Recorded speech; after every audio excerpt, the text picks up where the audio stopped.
The task could not be more daunting. Write a creative, concise, and entertaining personal essay, the best I had ever written. With the stakes high, I tirelessly wrote and rewrote before giving it to my mom to proofread. Proud of my composition, I watched the corners of her mouth smile. She chuckled and pointed out a word that I had used multiple times: collage. Meant, of course, to be college. The dictionary defines collage as a composition of various materials that combine to create a new work of art. I used to define dyslexia as a learning disorder characterized by various materials glued in all the wrong places. how annoying.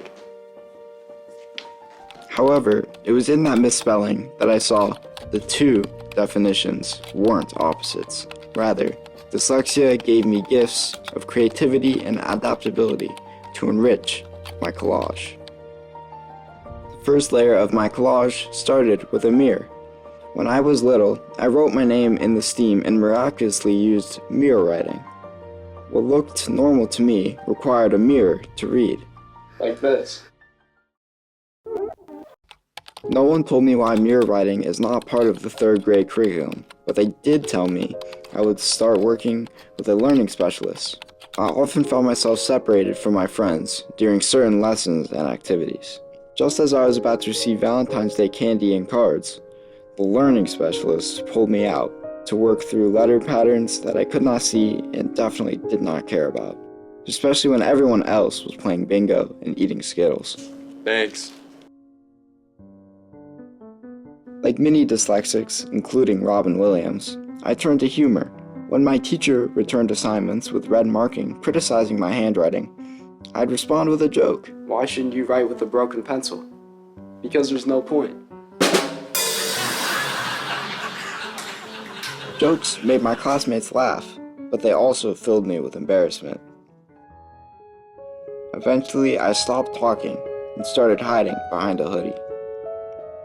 In short, as a collage, I was a mess.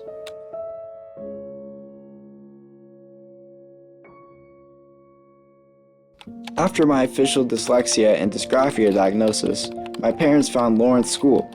Lawrence's teaching and learning techniques were invaluable to helping me both read and write in a non-mirrored way. It was at Lawrence that I was once again pulled out of a regular class, but this time it was for a music theory class. It was at Lawrence that I discovered the confidence to share my ability to play the piano by ear.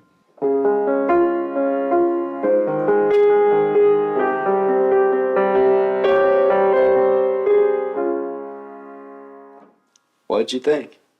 I wrote that.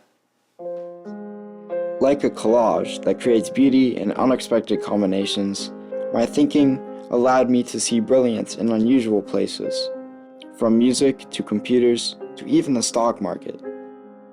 As I look at the total picture of me, I see the influence dyslexia had in crafting my collage. More importantly, I see the tools and talents I have mastered so that I could be more successful in college. I just may have to rely a little more on spell check.